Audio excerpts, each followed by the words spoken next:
Here we have a new 2024 Chevrolet Silverado 1500. Now this truck comes in the LTZ trim level in Summit White. And then we have jet black perforated leather interior. The powertrain consists of a 5.3 liter naturally aspirated V8 engine. And that's made it to a 10-speed automatic transmission. And the majority of things that come on this truck have been carried over from the 23 model, but we're just gonna go over it and see if anything's different. Now, as we come around to the front end here, we get that same beautiful front end that we've become accustomed to on the LTZs. LED headlamps, LED daytime running lights, and LED fog lights. Love the chrome bumper, the chrome grille. It just looks very elegant in a way. Now, down here to these wheels, these are the 20-inch sterling silver wheels. I think those are an aluminum wheel, but that's the standard wheel that you get on the LTZ. You don't have to pay any extra for that. We have passive keyless entry on the front two doors. Power door lock controls are here. Memory seat functions here. To set that up, just hit set, hold the number you want to set it to, and to recall, just press the number without hitting that set. And then we have one-touch automatic up and down windows for the front, express down windows for the rear, power folding side mirrors with blind spot monitors, and then the controls for those are up here. You can pick a side, turn them on or off, and adjust using that dial. And then the rear window lock is right there. Two bottle holders here, map pocket, Bose sound system, headlamp controls here, brightness for the gauge cluster, four-wheel drive controls, and then we can go through our drive modes here. So we have normal, sport, off-road, and then terrain. And then an electronic parking brake, press to engage, hit the brake, press it again to disengage. Heads-up display controls are here, and then we have our power tilt and telescope steering wheel. The control for that's right there.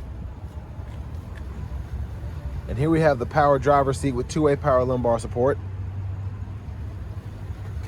And we're gonna take a quick look at the tow information. There's all that there, max 9,300 pounds.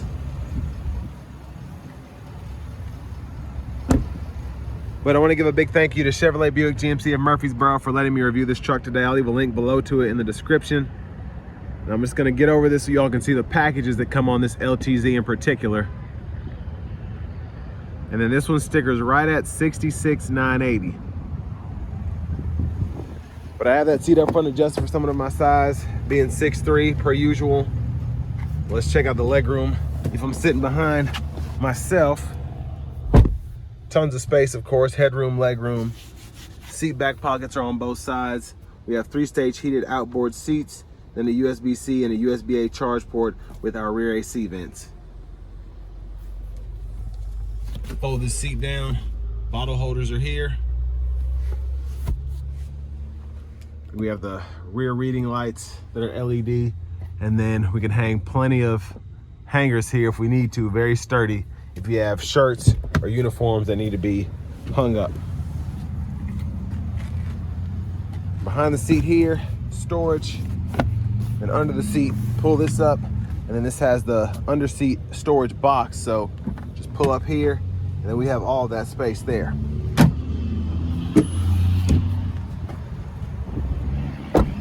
And then we have a fuel filler here.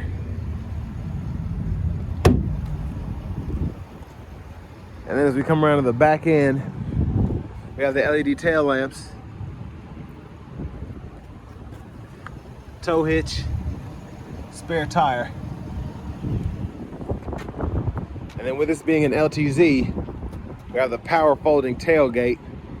One of my favorite features about this trim level, I actually like it better than that multi-step one, or the multi-pro, whatever they call it.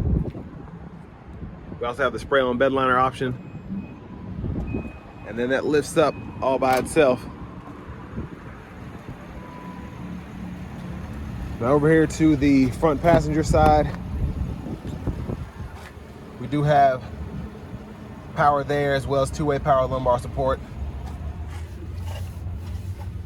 Lockable glove compartment here with owner's manuals.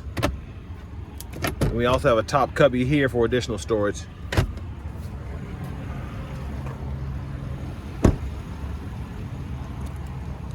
Now I forgot to pop the hood, but I'm gonna go ahead and do that, and then we're gonna take a quick look in the engine bay here.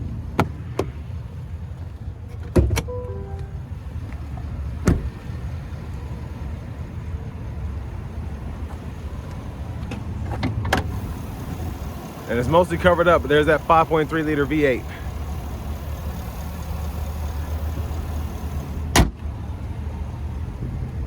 And next is go ahead and hop in the driver's seat.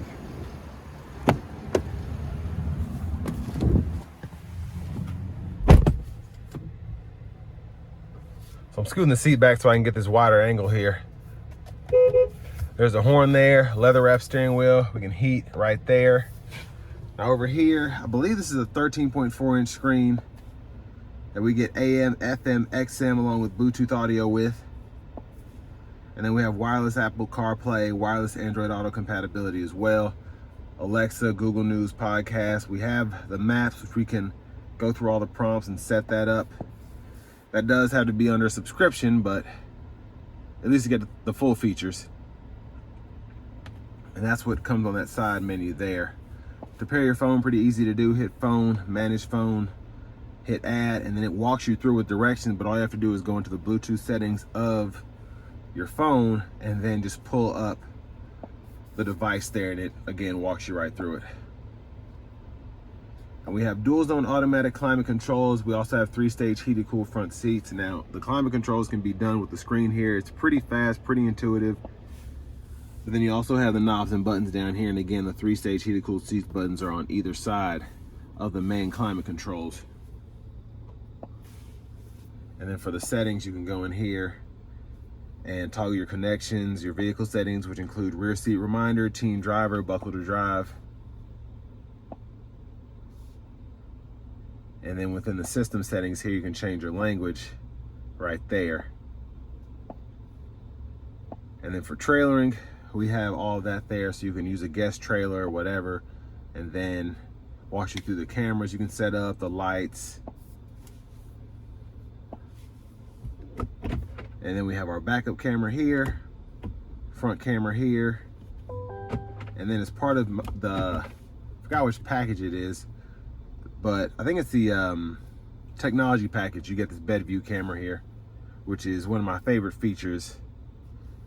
Now with that technology package, you also get the heads-up display, which is nice. But front cameras, curbside view cameras, there's a lot that you get with these different camera angles. Now the lane keep assist with lane departures here, parking sensors, auto stop. You can raise and lower that tailgate, push of a button, hazards. Then you can lower all the windows, and you have the traction control there.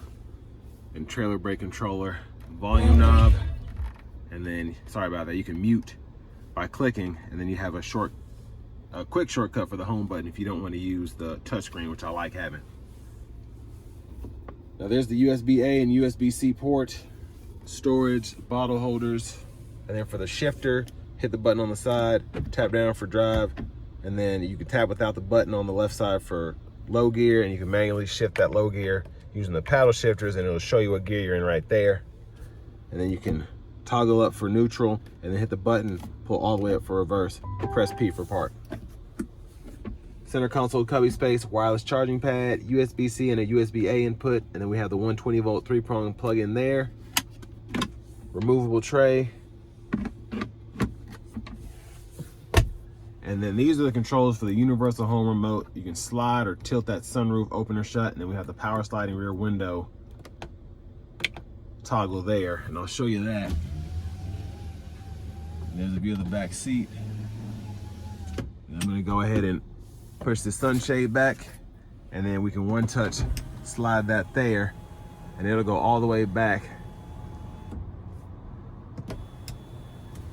Now finally, as part of that technology package, we do get the rear camera mirror. So there's that there. You can turn that on or off.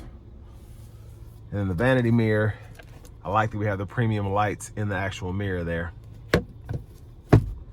Now back to the steering wheel. Behind on the left side, we can toggle our track list or radio station favorites. And behind on the right side, volume up or down. Now to the left side of the steering wheel, we can turn on, we do have adaptive cruise here, so we can turn that on or off there, adjust the speed, cancel, adjust the gap for the cruise or the forward collision alert.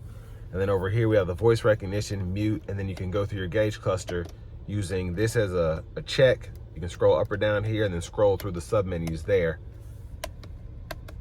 So the info I have set up, and you can actually toggle what you want on or off by going here After scrolling down, there's another way you can get here, which I'll show you that in a minute. Then you can turn all that on or off. You can do it either from there or from the options page. You can go to info page options. And then here you can change your units from US to metric. But you can also decide what you want showing up on certain gauges. So if you want to have a bunch of stuff down here at the bottom or very little down at the bottom, you can do that and kind of toggle between everything. So that's one of my favorite things about that.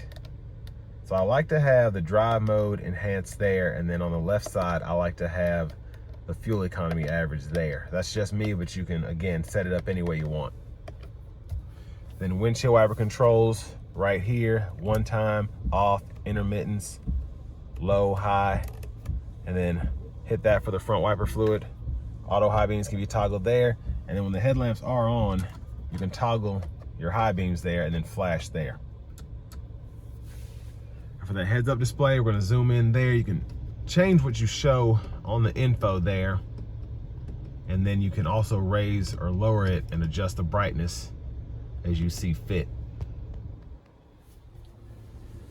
And there's push button start, key fob with remote start. And next we're gonna go ahead and take this Silverado 1500 LTZ out on the road for a test drive. So starting the test drive in the Silverado 1500 LTZ, I drove an RST earlier, and that RST was only about $1,000 cheaper than this one, and I just like what this one comes with. Now this doesn't have the Z71 package, I don't believe, but just all the extras that come on here compared to that RST, I really appreciate.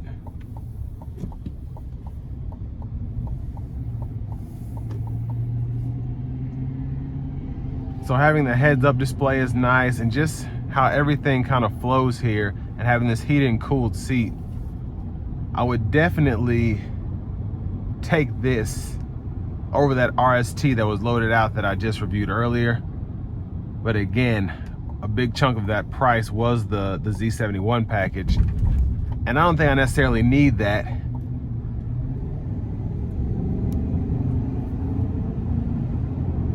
But one thing you want to realize with that RST that had the Z71, we had full-on four-wheel drive here. Now here we just have the four-wheel drive high, and a lot of that, the high can actually be activated with the terrain mode here.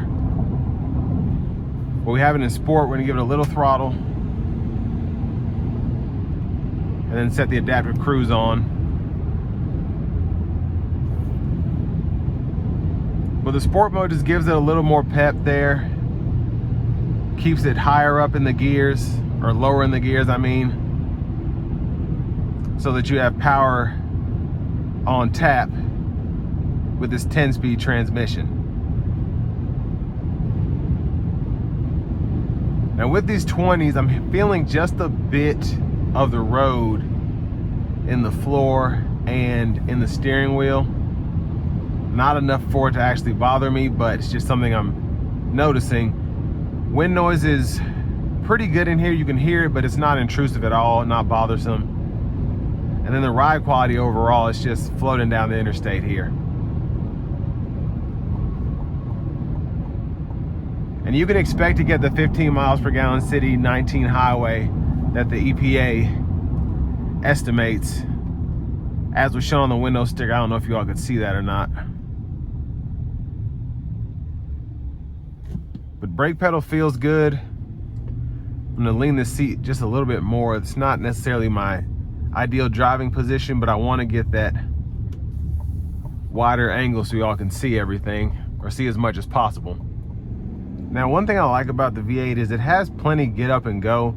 Now, if you want that full effect, and I think 420 horsepower, definitely take a look at that 6.2 liter V8 that's offered for a little more money, but this does it for me. I think it's more than enough power for the majority of truck drivers out here, especially when it comes to a mix of fuel economy, tow capacity, and performance. And I like having the adaptive cruise here. I like having the heads-up display, the rear camera mirror. And as much as I like the RST that I just drove, I just like this LTZ more. I feel like I wouldn't necessarily need the low gear or the low four-wheel drive. but I'm getting the sunroof, the power rear window, just all of this technology that's very appreciated. And I think the RST looks good. And the one I just reviewed, it was a glacier blue. I think the exterior look of that looks better than this, but I also like chrome. So having the chrome bumpers on this LTZ and this white, I'd take this over the RST, even though I like the color better there. But again, that one was loaded out with the off-road package and leather and all that.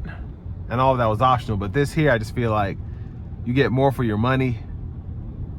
And you do have a more premium trim, a more premium look. Just not that full-on four-wheel drive capability.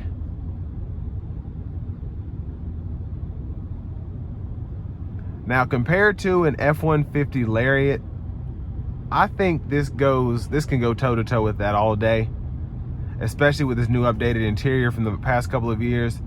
And then if you want to put this up against even a Ram 1500 in that segment, or even the new Tundras, I think this is a good solid option that's not doing too much with twin turbo engines and all this extra.